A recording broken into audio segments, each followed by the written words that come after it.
السلام علیکم فرینډز دینا مخکې موږ د مولوي ذکر الله تعریف کړی و. دینه بعد به اوس وایو مولوي ذکر الله چې کوم ټاپک کوم سبق لیکلی دی هغه د جھوٹے آدمی یعنی جھوٹے آدمی دروغجن سړی. ایک ضرب المثل مشهور ہے، یو ضرب المثل مشهور دی کہ دروغ گورا حافظه نباشد.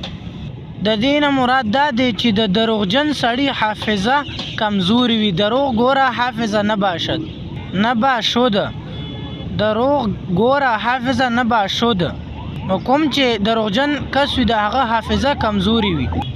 مگر عقل یہ کہتی ہے کہ جب آدمی کا حافظہ اچھا نہ ہو وہ جھوٹ کا بنج بیو پار نہیں کر سکتا اور دروغ کو فروغ نہیں دے سکتا. مگر عقل یہ کہتی ہے، عقل دا وی کہ جب آدمی کا حافظہ اچھا نہ ہو چې د یو کس د یو سړی حافظه ښه نه وي وہ جھوٹ کا بنج بیو پار نہیں کر سکتا. هغه سړی د دروغو کې ګیریږي، دروغ ته فروغ نشي ورکولی اور دروغ کو فروغ نہیں دے سکتا. او هغه دروغو کې ګیریږي، دروغو له فروغ نشي ورکولی یعنی خپل دروغ یعنی په خپلو دروغو کې به خامخا ګیریږي. ځکه خو یو متلم دی وی د دروغو پړې لنډ وي. دا متل دی وی د دروغو پړې لنډ وي. دا پښتو کې یو متل دی. خواہ اول صورت ہو یا دوسری دونوں میں جھوٹ اور حافظ میں ایک تعلق ہے. وی چې که هغه اول صورت وي یا دویم نو په دواړو صورتونو کې دروغ او حافظی تعلق یو دی، یعنی دا دواړه یو دی. حافظہ ایسی قوت ہے، حافظہ یو داسی قوت تے جس کو افلاطون نے تمام قواعد عقلیہ کا دیوتا کہا ہے.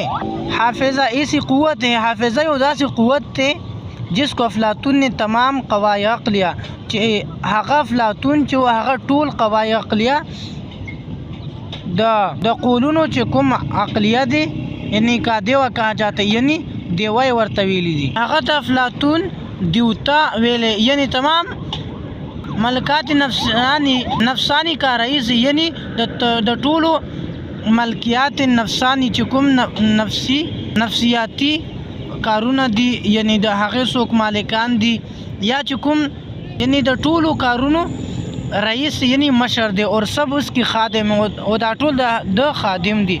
اہل فرانس نے جب کسی کو پرلے درجے کا کودن کہنا ہوتا ہے، اہل فرانس والا چکم خلق تھی جب کسی کو چاہتا ہم پرلے درجے کا کودن کہنا ہوتا ہے، یعنی کودن معنی دا کمکل احمق نادان.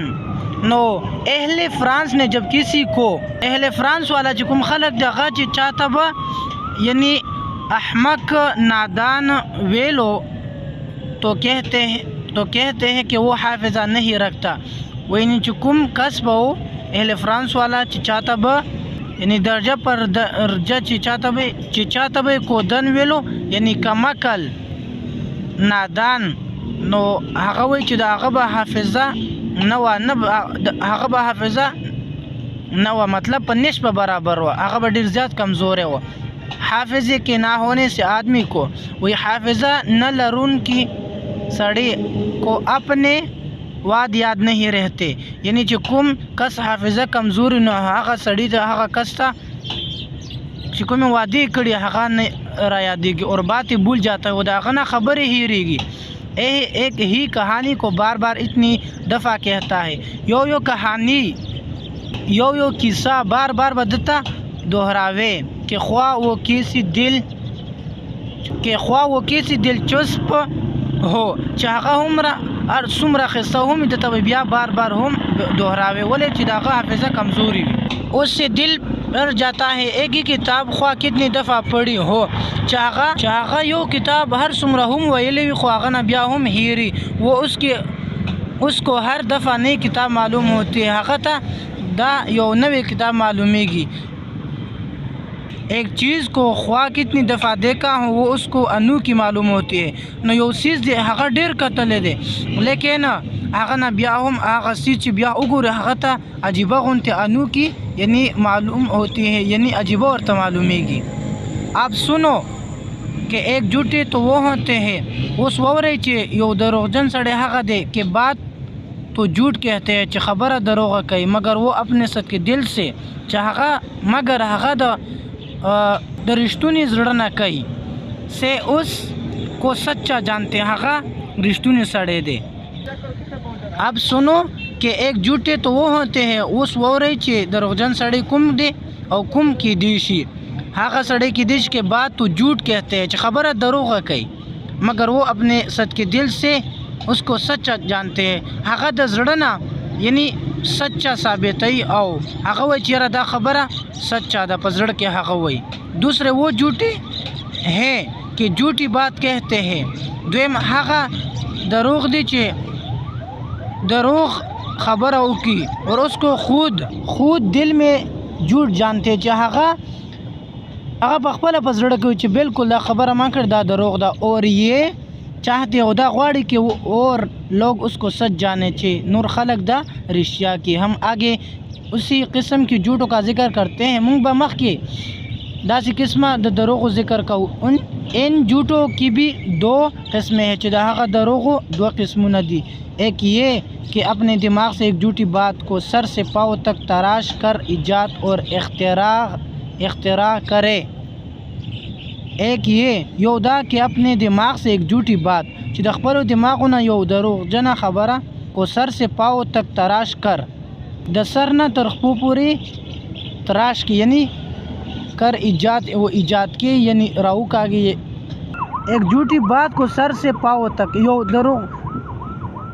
दरोग खबरा तो द सर न तरखपू पूरी तराश के यानी ना छोड़े के और कर इजाद और इख्तिरा करे और यो नवी खबर थी दरोग हुई यो नवी दरोग देना तो जोड़ के। दूसरी ये कि एक सच्ची हिकायत का बेस बदल कर अपने ख्याल के मुवाफिक बदल कर इस तरह बयान करे। दूसरे ये कि एक सच्ची हिकायत द्वेम दाच यो रिश्तुनी हिकायत यो रिश्तिया खबर तारा वागस्ता यो रिश्तिया हिकायत रवागसो आगा दे द हगा बेस रिश्तिया खुता बदल को अपने ख्याल के मुवाफिक द खपल ख्याल मुताबिक ते बदल कर इस तरह बयान करे। बदल लिखो उदा से बयान को कि वो झूठ चाहा दरोग हो जाए चाहा दरोग सी यानी रिश्तिया खबर दी दरोग कड़ा। इस सूरत में मुश्किल है पदी सूरत की मुश्किल दी यानी ग्रान दी कि उनका झूठ छुपा रहे चिदाहा दरोग पटशी और किसी ना किसी दिन उनका बांडा ना फूट जाए चे यो रज नावरज दहागे बांडा उनशलेगी। इसलिए देर बार के जिन्होंने सच्ची हिकायत को झूठ बनाया है चिच्चा रिश्तुनी हिकायत यानी रिश्तुनी खबर दरोग जोड़ा कड़े व उसकी बिना रास्ती पर है नो दहागे बिना दा पदेदा वो जिसका नक्श अव्वल उनके हाफिज पर जमा है और अवल कुम खबर व कुम मिसाल वर कड़े वो दहागे नक्श अव्वल चे दे दहागे सोच समझ चे दे दा पर हाफिजा बांधे दे और जिसकी बुनियाद दिल में ज़्यादा मुस्तहकम और उस्तवार चिदचा पजड़ा की ज़्याद मुस्तहकम और इस्तेवार खबर अभी यानी मुस्तहकम मानदा मजबूत और इस्तेवार एक्सटेंड लोया उनकी इख्तिराई झूठ से पड़ी है। हक़ खबर हम दरोग की देशी इख्तिरा मतलब झूठ बात निकलना कायदा है यानी कानून दे कायदा दा रिवाज दे कि सच के बराबर झूठ की बुनियाद मुस्तहकम नहीं हो सकती। द सच पर बुनियाद के दरोग बुनियाद मुस्तहकम के दे नशी यानी दरोग नशी मजबूत दे बनिस्बत रिश्ता। इसलिए ज़रूरी है दे पर ज़रूरी है कि उनके दरोग में रास्ती अपना फ़रोग दिखाए चपदे दरोग के खपल यो फ़रोग खुदलिशी और जिस सच पर झूठा मुला चढ़ाया है उसकी क़िल्अ खुल जाए और जिस सच पर झूठा मुला चढ़ाया है चपकुमो रिश्तिया बांधे دروغ غالبه شوي دي د کلاوې دپاره اوس کې قل کل جای دا هغه دروغ دی ظاهر شي، یعنی دا رښتیا دی پې ظاهر شي په دروغو باندې، مطلب دروغ دی پټ کړی شي او رښتیا دی ظاهر شي. اوس قل کل جای یعنی ظاهر ہونا، قلعی کل ظاہر، اور وہی راستی جو ان کے دل کے اندر دوڑ رہی ہے، او هغه راسته هغه لارې چې د هغه په زړه کې دننه ګرځي را ګرځي، ان کے ذهن سے اس اختراعی جھوٹ کو بلا دے. نو هغه خبرې چې کوم د هغه په زړه کې ګرځي را ګرځي، ان کے ذهن سے د هغې د ذهن نه دی اوس اختراع یعنی جھوٹ کو بلا دے، یعنی هغه دی اوزي د ذهن نه، او چې کوم دروغ و هغه دی پټ کړی شي او رښتیا دی غالب شي. اختراع معنی د ظاهر ہونا. انشاءاللہ فرینڈز نیکسٹ ویڈیو کې به دویم ټاپک وایو. السلام علیکم.